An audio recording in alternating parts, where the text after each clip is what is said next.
கோயில்ல இருந்து வர அவர்கிட்ட ஒரு விஷயமா பேசணும். அவங்க வந்து நேற்று நைட் ஒரு வீடியோ போட்டாங்க. உங்களுக்கு தெரியுமா தெரியாதான்னு நினைக்கிறேன். உங்களோட மகனா? ஓகே. அவங்க நேற்று நைட் ஒரு வீடியோ போட்டிருக்காங்க. என்ன போட்டிருக்காங்க அப்படின்னா, அவங்க பாலிடிக்ஸ் விஷயமா சீமான், சாட்டை, அப்புறம் ராஜபேரன் இவங்க எல்லாரும் பற்றி பேசுறாங்க. அது அவங்களோட பாலிடிக்ஸ், நம்ம தலையில போடுறது கிடையாது.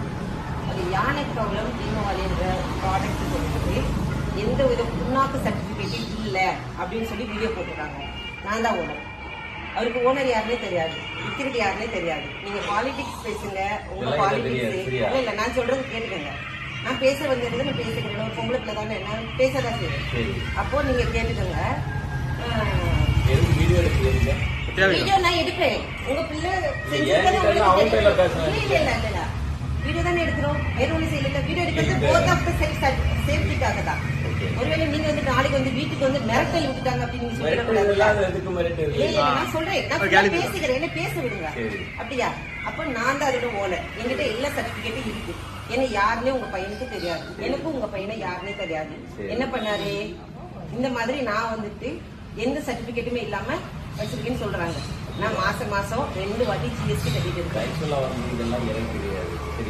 இல்ல, நான் உங்ககிட்ட வந்து நீங்க அவங்க அப்பா இல்லையா, நீங்க அவங்க அப்பா இல்லையா, உங்க பிள்ளை என்ன செஞ்சுட்டு இருக்காங்கன்னு உங்ககிட்ட தான் வந்து சொல்லணும். இப்ப நான் வந்துட்டு ஏதாவது தப்பு பண்ணனா எங்க ஊர்ல என்ன பண்ணுவாங்கன்னா, இப்ப எங்க அப்பாட்ட சொல்லுவாங்க, இந்த பாருங்க உங்க பிள்ளை இப்படி செய்யறாங்க அப்படின்னு. இப்ப நான் கல்யாணம் பண்ணிட்டேன், என் புருஷன் சொல்லுவாங்க. இப்ப உங்க பையன் என்ன செய்யறாங்க, உங்க பையனால என்ன பிரச்சனை, அதனால நான் என்ன பாதிக்கப்பட்டிருக்கேன்னு உங்க பையனை வந்து நான் கேள்வி கேட்க வந்தேன். அவங்க இல்லாத சைடுல உங்க பிள்ளை இதுதான் பண்றாங்க, இந்த மாதிரி மத்தவங்களுக்கு இடையூறா இருக்காங்க, அவங்க இந்த மாதிரி தேவையில்லாம மத்தவங்கள பிரச்சனை பண்றாங்க அப்படின்னு உங்களுக்கு தெரியணும் இல்லையா? ஏன்னா இல்ல அமைதியா பேச முடியாது. சாரி மன்னிச்சிருங்க. அதாவது வந்து அமைதியா பேச முடியாது. ஏன்னா நான் கஷ்டப்பட்டு ஹார்ட் ஒர்க் பண்ணி, நான் இது வரைக்கும் நான் ஒர்க் பண்ணிட்டு இருக்கவும் சரி, இப்பவும் சரி, வருஷம் கரெக்டா ஐடிஆர் ஃபைல் பண்ணி, நான் அரசாங்கத்தை ஒரு காலத்துல ஏமாத்த கிடையாது. என் பொருளுக்கு தேவையான எல்லா விதமான சர்டிபிகேட்ஸ், எம்எஸ்எம்இ ரெஜிஸ்ட்ரேஷன், ஜிஎஸ்டி எல்லாம் ஃபைல் பண்ணி, அப்ப நான் அரசாங்கத்தை ஏமாத்தல, மக்களையும் ஏமாத்தல. அப்போ நான் அப்படி இருக்கப்போ அவர் வந்து அந்த மாதிரி பண்றது தப்பு. இப்போ நாங்க வந்து சாதாரண பேசணும் வந்திருக்கோம். நீங்க ஒன்றும் பயப்படாதீங்க. இது பயம் எதுக்கு? வெளியே போயிருக்காங்க. என்னன்னா அவர் உங்க மகன் வந்து ஆதாரம் கேட்கறாரு. பேசணும். ஏன்னா உங்களுக்கு புரியுது, மனுஷன் நல்லா கேட்கறாரு. கண்டிப்பா அவர் கேட்கறாரு.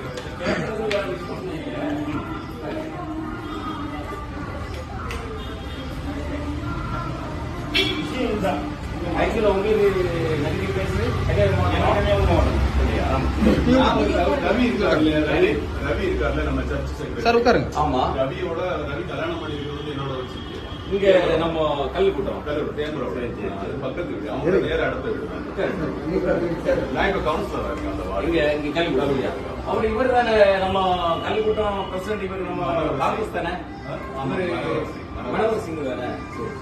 விஷயம்னா கட்சி விஷயங்கள் யார் வேணும் பேசலாம். நீங்க காங்கிரஸ் தானே, உங்க பையன் உங்களே தான் பேசிட்டு இருக்காப்ல. நான் சொல்றது ஆக்சுவலா வந்து பேசுறது இருக்காரு. அவர் திமுக வந்து பல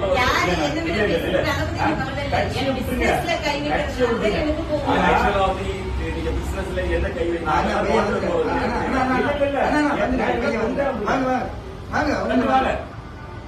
ஆல்டின் பால் வாங்க. ஆல்டின் பால் வந்து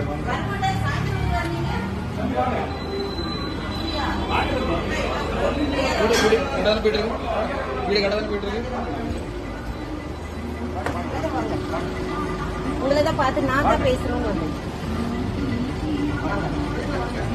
இப்ப எப்படி வந்தாரு? சாயந்தரம் தான் வருவாராமா அப்படி அவங்க சொன்னாங்க.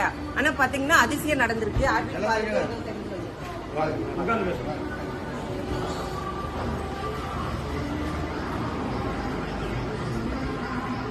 சாயந்தரம் வருவாங்க. அதிசயம் நடக்கல. 2 பேரும் தூரம் போறாங்க. புரியுதா? போயிட்டு வந்து சர்ச்சையும் போயிருக்கு. அது பொண்ணோட வந்துருக்கு. புரியுதா? நீங்க உட்காரு. எங்க வீடு நீங்க உட்காருங்க. நீங்க உட்காருங்க.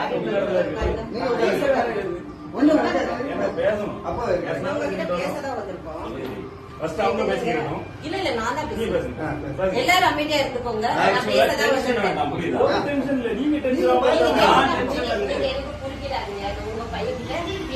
ஆமா.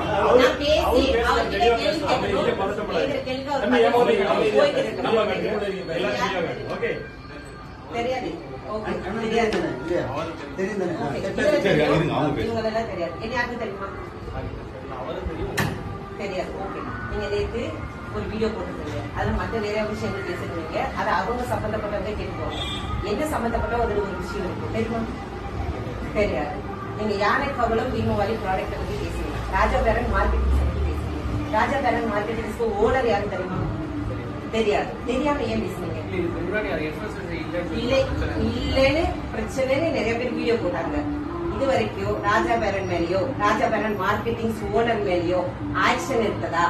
ஏதாவது நியூஸ் வந்துச்சா? இல்ல நான் உங்ககிட்ட கேக்குறேன். நிறைய பேர் அவங்கவுங்க சில்லறத்தனமா வீடியோ போடுவாங்க. அதெல்லாம் நம்ம எவிடன்ஸ் எடுக்க முடியாது. நீங்க ஒரு நீங்க ஒரு லாயர். அப்ப நீங்க எதை எவிடன்ஸ் எடுக்கணும்? போலீஸ் வந்து அரெஸ்ட் பண்ணிருப்பாங்க. இல்ல நான் சொல்றது கேட்டுக்கங்க. போலீஸ் வந்து அரெஸ்ட் பண்ணாங்க, அப்படி ஒரு ஆக்ஷன் இருந்துச்சு, அதை நீங்க எவிடன்ஸ் எடுக்கலாம். FSSAI அதிகாரிகள் இல்ல அமைதியா இருக்கிறது யாரும் பேசாதீங்க, நான் தான் பேசுவேன். FSSAI அதிகாரிகள் வந்து ஒரு ஆக்ஷன் எடுத்தாங்கன்னு ஒரு நியூஸ் வந்துச்சு, அது ஒரு அபிஷியலா ப்ரூஃபோட வந்துச்சுன்னா அதை நீங்க பேசலாம். எவன வீடியோ போட்டதை வச்சு நீங்க பேசக்கூடாது. நீங்க சாதாரண ஆளு கிடையாது. நீங்க படிச்ச ஒரு வக்கீல், சரியா? அப்போ எதுவுமே உங்களுக்கு தெரியாது. நான் தான் ராஜபுரம் மார்க்கெட்டிங்கோட ஓனர்.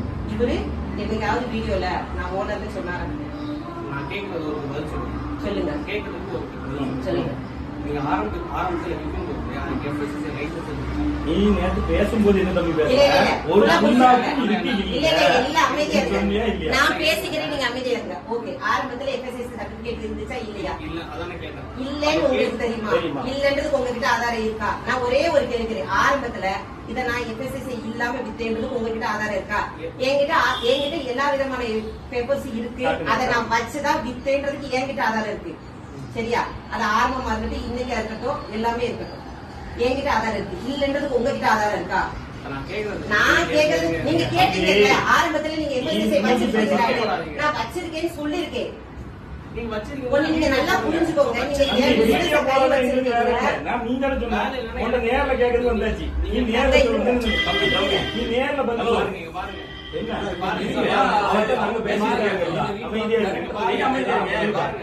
கார்த்திக் குமார் என்னோட ஃப்ரெண்ட். சரி, நீங்க அப்படி திட்டீங்க. சரி, லைசென்ஸ் இல்லன்னு சொல்லிட்டு என்ன சொன்னா? நான் அவனுக்கு வித்தல கேட்டியா? அவன் தான் என்கிட்ட சொல்றான். சரி, ஒருத்தர் சொன்ன ஆதாரத்தை தான பண்ணி சொல்லணும். ஆதாரம் கேட்டா இப்ப ஃபோன் பண்றேன். நான் உங்களுக்கு சொல்லட்டா? நான் உங்களுக்கு சொல்லட்டா? என் ஃப்ரெண்ட் வந்து இப்ப ஃபோன் பண்றேன். நான் சொல்லட்டா? இப்ப ஃபோன் பண்றேன். ஒண்ணு நான் சொல்லட்டா? கேட்டது பதில் இப்ப லைசென்ஸ் ஆதாரம் இல்லாம பேச முடியாது. கார்த்திக் குமார் சொன்னாங்க. கஸ்டமர் ரிவ்யூ நான் சொல்றேன். தம்பி கேட்டது அக்கா இங்க தம்பி பாருங்க, கஸ்டமர் GST இல்லன்னு சொன்ன இருக்கு. அது நான் சொல்லல. நீ சொன்ன நீங்க நேத்து வீடியோல நீ சொன்ன நேத்து வீடியோல நீங்க என்ன சொல்லிருக்கீங்க? ஒரு புண்ணாக்கும் கிடையாது. ஒரு புண்ணாக்கு கிடையாது. நீங்க தான் பேசுவீங்க. நான் வீடியோ பார்த்துட்டு தான் கேட்டேன். இந்த பாருங்க, நான் FSSAI இருக்கு, DSM, MSME இருக்கு, எல்லாம் இருக்கு. இப்ப நீ வீடியோல சொல்லணும், இங்க எல்லாம் இருக்குன்னு நீ சொல்லணும். கஸ்டமருக்கு கால் பண்ணவா? நீ இப்ப இது இருக்கு காமிச்சாச்சு, உனக்கு ஆதாரம் காமிச்சாச்சு. தங்க இருங்க, நான் பேசிக்கிறேன், கொஞ்ச நேரம் அமைதியா இருங்க. நான் கஸ்டமர் எந்த கஸ்டமருக்கு கால் பண்ணி? கார்த்திக் குமார் இப்ப டிவிக்கு ஒண்ணு நல்லா புரிஞ்சுக்கங்க. நீ டிவிக்கே வச்சிருக்க, அதிமுக காமிச்சிருக்க, அதிமுக நல்ல கை பிடிச்சிருக்க. ஆனா டிவி கேக்குது பண்ற. நீ இப்ப என்ன சொல்ல வர? எனக்கு நீ கேஸுக்கு போ, அதுக்கு போனா கேஸ் வேற மாதிரி வைக்கும். இல்ல இல்ல அமைதியா இருங்க. இங்க பாருங்க, கஸ்டமர் ரிவ்யூ என்ன சாப்பிட்டா உங்களுக்கு ஏதாவது ஆயிடுச்சா? நான் ஒண்ணே ஒண்ணு கேக்குறேன். கஸ்டமர் ரிவ்யூல எது தெரியுமா எடுக்கணும்? ஒண்ணு நல்லா புரிஞ்சுக்கோங்க. கஸ்டமர் ரிவ்யூல எது தெரியுமா? இப்ப நீ என்ன சொல்ற? இப்ப ரெடி பண்ணி வச்சிட்டு வரல. நான் கேட்க கூடாது. இப்ப நீ நேத்து ரெடி பண்ணுமா? நான் ஆரம்பத்துல நான் கேக்குறேன். ஒரு வருஷம் என்னைக்கு வாங்குறது பாருங்க. சர்டிபிகேட் பாருப்பா. நான் ஒண்ணே ஒண்ணு சொல்றேன். கஸ்டமர் ரிவ்யூ நான் இப்ப போடுறேன். தம்பி இதெல்லாம் அமைதியா இருங்க. கஸ்டமர் ரிவ்யூ என்ன நீ கஸ்டமர் ரிவ்யூ பேசல. நீ என்ன சொன்ன? சர்டிபிகேட் இல்லன்னு சொன்ன. அப்ப சர்டிபிகேட் இருக்கு சொல்லு. மன்னிப்பு கேளு. அவங்களுக்கு ஏதாவது இல்ல தங்களுக்கு அமைதியா இருங்க. கேட்கறத என்னடா கேளு. தங்க அமைதியா கொஞ்ச நேரம் இருக்கீங்களா? இங்க பாருங்க, கஸ்டமர் ஒரு நிமிஷம் நான் பேசி முடிச்சுக்கிறேன், அப்புறம் நீங்க பேசுங்க.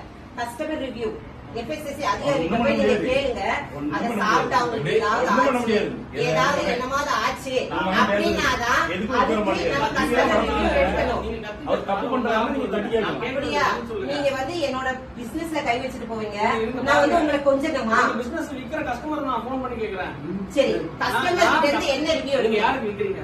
மக்களுக்கு தானே வைக்கிறீங்க. ஆமா. மக்களோட ரிவ்யூ நான் போட்டா உங்களோட ரிவ்யூ எங்க பாப்போம். சாப்பிட்டவங்க பாப்போம். காட்டுங்க போடுங்க. போன்ல ரெக்கார்ட் பண்ணிட்டு நான் அடிக்கிறேன். போடு. எடுங்க பாப்போம். நீங்க யாரும் பேசக்கூடாது. நான் சரி அடிக்கிறேன். சரி. கார்த்திக் குமார்ன்றவருக்கு அடிக்க கூடாது. சரி, பின்ன முன்னாடி நான் கேட்கிறேன். கார்த்திக்குமார் அடிக்கல. சரி. சரி. வாங்கி சாப்பிட்டவங்க இந்த பொருள்னால என்ன விளைவுகள் வந்துச்சு அதை ப்ரூஃப் பண்ணணும்.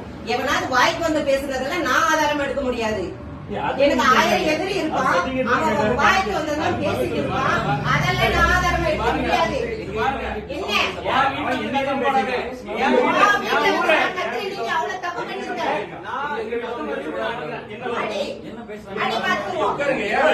என்ன பண்றீங்க? இல்ல, நானும் பார்த்துருக்கேன். எவனுக்கு phone பண்ணி சொல்றதுக்கு முன்னாடி நான் வச்சு கொடுமா? வீட்டுல வந்து இல்ல. அப்ப நான் சொல்றேன். பேக் கொடு.